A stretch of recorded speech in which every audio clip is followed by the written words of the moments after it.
वो हम बात करते हैं कि टॉन्सिल्स की।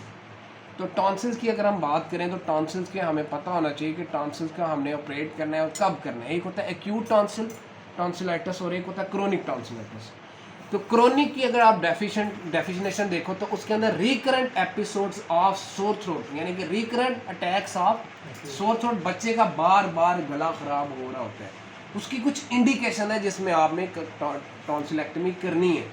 तो अगर आप इंडिकेशंस की बात करो, अगर आपके पास बच्चे को एक साल में 7 एपिसोड हैं, एक साल में 7 दफ़ा माँ डॉक्टर के पास गई और यानी कि 7 दफ़ा उसने डॉक्टर्स को चेक करवाया और बड़ा उस बच्चे को फीवर भी हो रहा है, गला ख़राब है, दर्द है, खाया पिया नहीं जा रहा, आप गले को देखते हो तो उसके अंदर आपको टॉन्सिल्स की हाइपरट्रॉफी भी मिलती है। तो ये इसका मतलब है। दूसरा ये कि आप अगर देखो कि 5 अटैक्स हैं 2 सालों में, 2 साल हो गए 5 अटैक्स हो रहे हैं, ठीक है ना। इसी तरह अगर 3 सालों में की अगर बात करें तो हमारे पास 3 अटैक्स हैं। तो ये कुछ आपके इंडिकेशंस हैं जिसके अंदर आपने टॉन्सिलेक्टमी करनी है, ठीक है ना। अब और इसके अलावा आपके पास कुछ क्विंजी है, पेरीटॉन्सिलर एब्सेस, क्विंजी के अंदर हम करते हैं तो हॉट टॉन्सिलेक्टमी। अच्छा, अब बात अगर हम आगे चलें तो हमारे पास कुछ कंट्रा इंडिकेशन है कि कब हमने नहीं करनी। अगर एक कोई भी पोलियो का मरीज, पैंडेमिक है, ठीक है, कोई भी अगर एचबी बच्चे की कम है, एचबी उसकी कम है तो आपने नहीं करनी। कोई भी ब्लीडिंग डिसऑर्डर है, ठीक है ना, तो आपने नहीं करनी। तो ये कंट्रा इंडिकेशन से आपको कुछ ना कुछ पता होनी चाहिए कि कब हमने करना है कब नहीं करना, ठीक है ना। अब टॉन्सिलेक्टमी करते हुए आपको सबसे पहला पॉइंट पता होना चाहिए कि कौन सी पोजीशन होनी चाहिए। कौन सी पोजीशन होनी चाहिए? रोज पोजीशन। एमसीक्यू आ सकते हैं। हमने कौन सा इंस्ट्रूमेंट यूज़ करने हैं वो अभी मैं आपको बताने लगा हूँ। रोज पोजीशन में सबसे पहले आपने पेशेंट को क्या करना है? जीए देना है, बेहोश करना है, जीए देना है, ईटीटी पास करते हैं। ये एक ईटीटी ट्यूब है जो हम पास करेंगे। उसके बाद पेशेंट को हमने थ्रोट पैक करना है क्योंकि हमने टॉन्सिल को निकालना है, ब्लीड होगा। अब थ्रोट पैक करने के बाद हमने माउथ गैग को पास करना है, बॉयल देविस माउथ गैग, वो ओरल कैविटी की ओपनिंग के अंदर काम आएगा। अब उसके डालने के बाद हम क्या करेंगे? टॉन्सिल को होल्ड करेंगे with the tonsil holding force, ठीक है। उसको होल्ड करने के बाद उसको रिट्रैक्ट करेंगे तो हम इंसिजन देंगे at the junction of anterior pillar of tonsil. Incision देने के बाद हम उसको रिट्रैक्ट करेंगे ऑन द इंसिजन साइड और उसके बाद डायसेक्शन कैप्सूल को आइडेंटिफाई करके और डायसेक्शन स्टार्ट कर देंगे।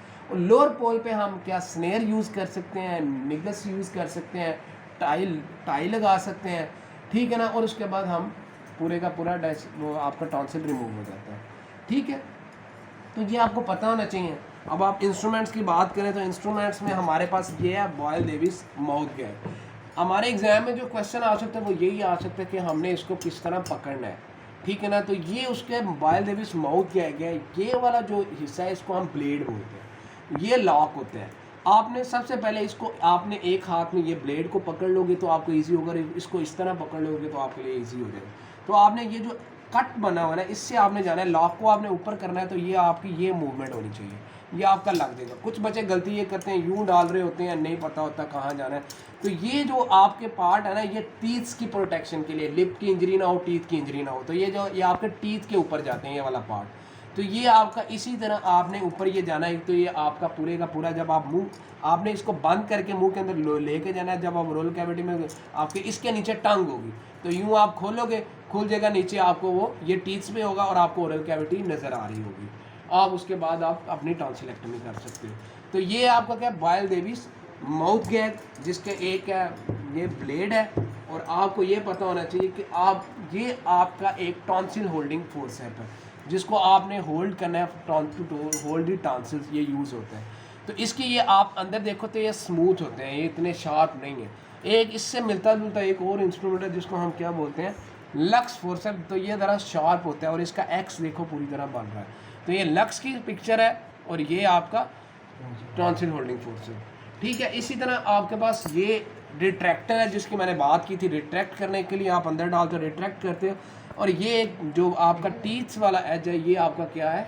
डायसेक्टर है, डायसेक्ट द टॉन्सिल, ठीक है। इसी तरह आपके ये डिफरेंट साइजेस के हो सकते हैं, ये tonsil retractor and tonsil dissector है, ठीक हो गया। उसके बाद जो हमारा इम्पॉर्टेंट है कि हमारे पास एक होती है निगस।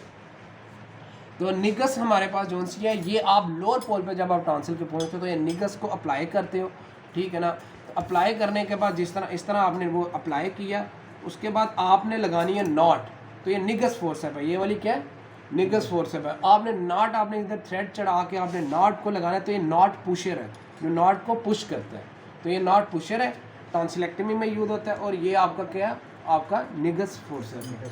तो ये आपके टॉन्सिल्स के इंस्ट्रूमेंट हैं, ये आपको पता होना चाहिए, एग्जाम में पूछे जाते हैं कौन कौन से इंस्ट्रूमेंट्स हैं। इसकी कॉम्प्लिकेशंस क्या हो सकती हैं। एक है कॉम्प्लिकेशन प्राइमरी हेमरेज।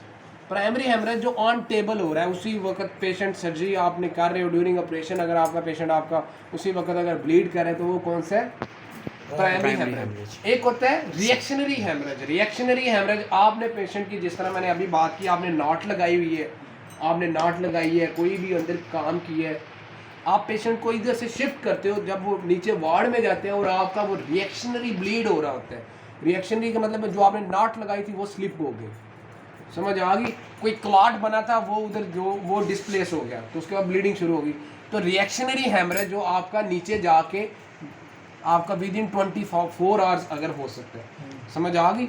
और primary on table within 24 hour. Reactionary जो कि उसकी कॉज क्या है, नॉट की स्लिप हो जाए, ये वाली। और एक है आपका सेकेंडरी जो 7 डेज के बाद, वो क्या कॉज हो सकती है, इन्फेक्शन, कि पेशेंट का इन्फेक्शन हो रहा है और उसकी ट्रीटमेंट क्या करोगे, एंटीबायोटिक्स लोगे ना, ठीक है ना। तो ये आपको कुछ पता होना चाहिए, टॉन्सिलेक्टमी का कुछ आइडिया होगा।